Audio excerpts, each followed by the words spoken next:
The room pulsed with laughter and clinking glasses, but when I pressed play on my phone, a jagged silence sliced through the crowd.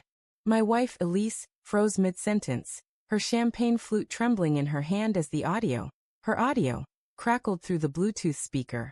Her voice, soft and intimate, murmured words meant for someone else, words that now hung in the air like smoke from a fire no one saw coming. Her eyes locked on mine, wide with terror, and in that moment, I felt the ground beneath our marriage dissolve. The company party was in full swing at the sleek downtown loft, all glass walls and fairy lights strung like stars across the ceiling. Elise's firm had spared no expense. Caterers weaving through the crowd with trays of smoked salmon canapes, a jazz quartet humming in the corner, and colleagues in tailored suits and glittering dresses trading stories of corporate triumphs. I'd always been the outsider here, the professor husband who'd rather debate philosophy than profit margins. But Elise thrived in this world, her laughter bright as she worked the room, her auburn hair catching the light like a beacon. Tonight, though, I wasn't just the awkward plus one.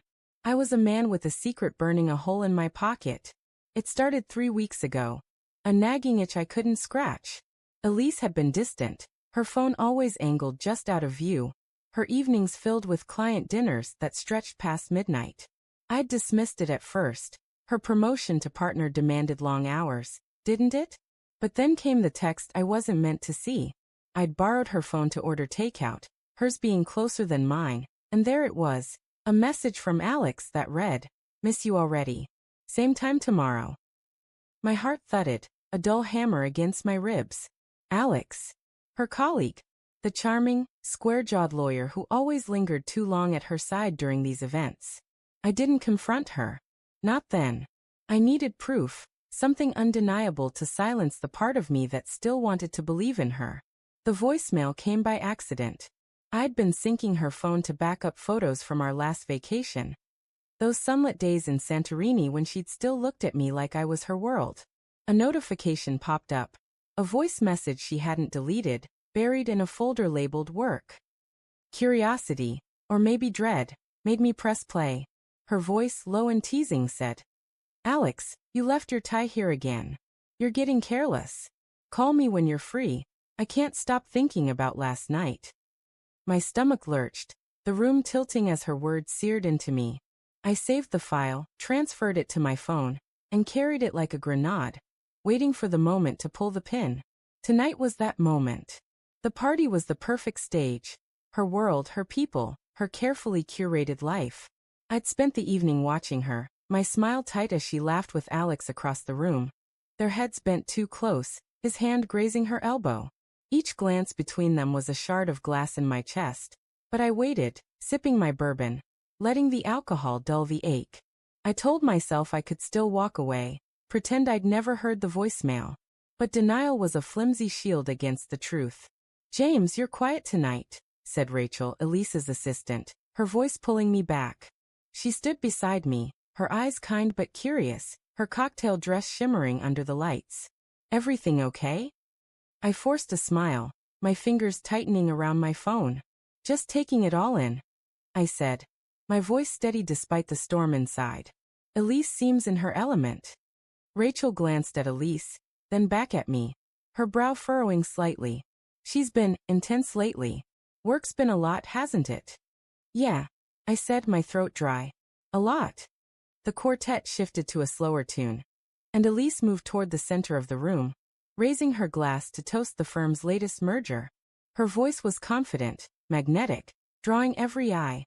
This was my wife, brilliant, untouchable, mine. Or so I'd thought. As applause rippled through the crowd, I slipped my phone from my pocket, connected it to the speaker system I'd scoped out earlier, and hesitated. My thumb hovered over the play button. This would ruin her. It would ruin us. But the weight of her betrayal pressed harder than my fear. I pressed play. Her voice filled the room, unmistakable, a velvet blade cutting through the chatter. "Alex, you left your tie here again." The words echoed, each one a hammer strike. Conversations died. Heads turned. Elise's glass slipped, champagne splashing across her dress as her face drained of color. Alex, standing near the bar, went rigid, his eyes darting to her, then to me. The room held its breath. and I felt a sick satisfaction mingled with nausea. James, Elise whispered, her voice barely audible as she crossed the room toward me. Her heels clicked on the hardwood, each step a countdown. What are you doing? I met her gaze, my heart a tangled knot of love and rage. What are you doing, Elise? My voice was low, but it carried, the room's silence amplifying every word. Care to explain? Her lips parted, but no sound came. The crowd shifted, murmurs rising like static. Rachel's hand grazed my arm. A fleeting gesture of support or pity, I couldn't tell. Alex moved toward us, his face a mask of panic and defiance. This is a misunderstanding, he said, his voice too loud, too desperate. James, let's talk privately. No, I said, my eyes never leaving Elise. Let's do this here. In front of everyone. Her hands trembled as she set her glass on a table, her composure cracking like thin ice. James, please, she said, her voice breaking. You don't understand. Then make me understand, I said, stepping closer, my voice sharp enough to cut. Tell me why you're leaving ties in his apartment. Tell me why you're whispering to him about last night. The room felt smaller, the air thick with tension. Colleagues exchanged glances, some stepping back, others leaning in, drawn to the wreckage. Elise's eyes filled with tears, but I couldn't tell if they were for me or for herself. It wasn't supposed to happen, she said, her voice barely a whisper. It was a mistake. A moment. A moment. I laughed, the sound bitter, raw. A moment that left his tie in your bed? A moment you couldn't stop thinking about. She flinched, and for a second, I saw the woman I married, vulnerable, flawed, human. But the image shattered as Alex spoke again. This is my fault, he said, stepping between us. I pursued her. She didn't. Stop, Elise snapped, her voice cutting through his. She turned to me, her eyes pleading. James, I love you. I never meant to hurt you. It was nothing. Nothing. The word was a slap, trivializing the life we'd built, the vows we'd spoken. I wanted to scream, to shake her, to demand why. But the truth was already there, in her voice on that recording, in the way she couldn't meet my eyes. You're lying, I said, my voice shaking. To me. To yourself. The crowd parted as I turned to leave, my chest tight, my vision blurring. Elise called after me, her voice raw with desperation. James, wait. Please. I didn't stop. The cool night air hit me as I stepped outside.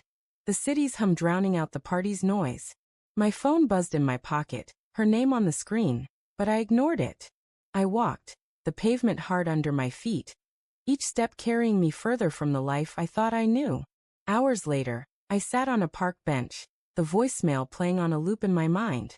I'd wanted to expose her, to make her feel the weight of her betrayal. But now, alone in the dark, I felt no victory, only loss. The woman I loved was a stranger, and the man I'd been trusting, hopeful, was gone too. Then my phone pinged again. A text from Rachel. Check your email. I'm sorry. My heart sank as I opened the message, a forwarded chain from Alex's work account. Photos. Elise and Alex, laughing in a hotel bar, his arm around her. A date stamped 6 months ago. 6 months. The betrayal wasn't a moment, it was a life she'd hidden from me. I stared at the screen, the city lights blurring through tears. The truth wasn't just that she'd cheated. It was that she'd chosen him, over and over, while I'd been blind. The party, the audio, my public unraveling. It wasn't the climax I'd thought. It was just the beginning of a deeper wound. Realizing the woman I loved had never truly been mine.